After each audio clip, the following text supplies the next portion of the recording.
Greetings and salutations, and welcome to this fine YouTube video. I had to re-record this intro, so hopefully it looks somewhat decent. But I'm going to tell you guys all about how I take this two-wheel drive vehicle off-road and show you a couple tips and tricks that I've learned along the way. So, first thing I would like to talk about is airing down. So the idea of airing down is bringing your tire pressure below what it normally sits at. Usually on this car it sits about 35 PSI. Usually I like to air it down on sand or on any kind of heavy rock and whatnot to roughly around 20 to 22 PSI. Now, people like to go lower, but that's when they have bead locks. I do not have bead locks. These are stock rims, and you run the risk of completely just losing all your pressure on the trail, and that'll be bad news. So keep it at 20 to 22 if you want to go on sand, and that means for all four tires. Make sure that you got your tire pressure low, you get your contact pad wider, and it allows you to go off-road a lot more places than you think you would. Okay, yeah, so this tire is the second thing that I want to talk about. So these are 3 peak rated Pinza ATs. They're by Vredestein, down here on the lower track. But so all-terrain AT, that's what that stands for, is all-terrain. And what really helps this vehicle go off-road is these tires in particular.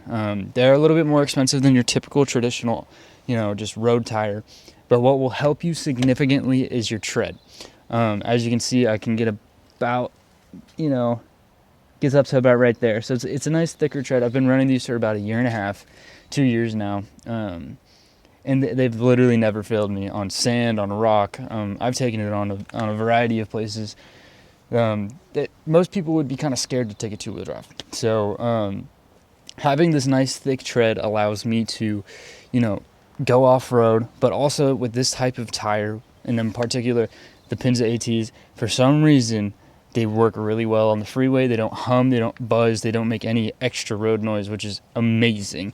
So do your research and get a really nice all-terrain tire for a two-wheel drive truck or SUV, and you'll be able to do probably 85% of what most four-wheelers will do.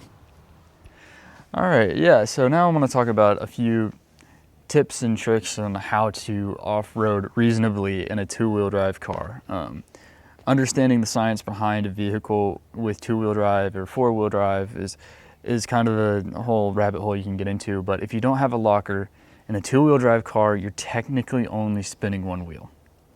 And I'll put up a diagram for you guys on that, but what I would like to talk about is how I take mine off-road. And obviously you guys have seen in some of my YouTube videos, maybe like 200 of you have seen in my YouTube videos, where I'm off-roading it in the desert, and I've done it on mountain trails. I've done it on some pretty extreme-ish stuff. We're not talking like rock crawling or anything like that, but definitely some steep inclines.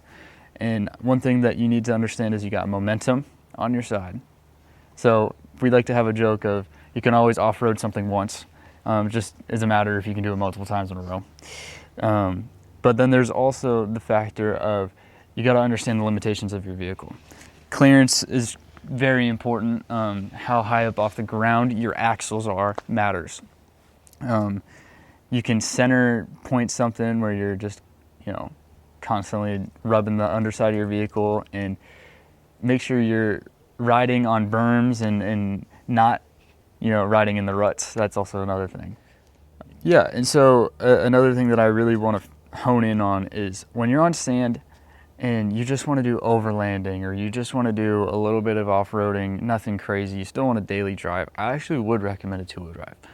I say this because you don't really need to pay the extra $4,000 or $5,000 for one extra wheel to spin. And I say that because most of your four-wheel drive, 4Runners and whatnot, will not have a front locking hub. So it doesn't make any sense for you to have a front lock. In my opinion, if you're never going to be doing any rock crawling or extreme off-roading, it's just not really worth your money. I got this car for $13,000 I think it's 4 years ago. And I've taken it literally everywhere that I've wanted to take it. And yeah, there's been times where I've had to turn around, but that's because I still daily drive it. I put 50,000 miles on this car and I freaking love it. So just be gentle on your vehicle when you are using it off-road. And understand the limits of your vehicle. Okay, so I do want to mention one little feature that has saved me a lot when I'm on the trail, especially when I can, in certain clips that I can show you guys throughout this video.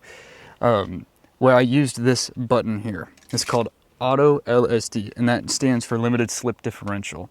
It's not a true limited slip differential. It's actually just a way that the car uses the braking system as a differential. So if one wheel's up in the air and it's just spinning, it'll brake that wheel and send the power to the other axle, or to the other wheel on the axle.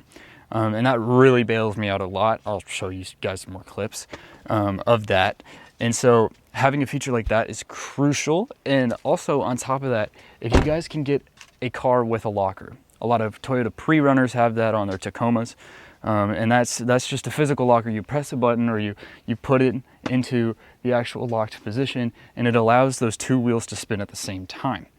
And so that's what a lot of desert pre-runners, think about Baja, those are actually two-wheel drive trucks. Those are not four-wheel drive trucks, and that's kind of a common misconception. So yeah, it's actually pretty sweet. You can do a lot with a two-wheel drive car. You've seen it on this channel.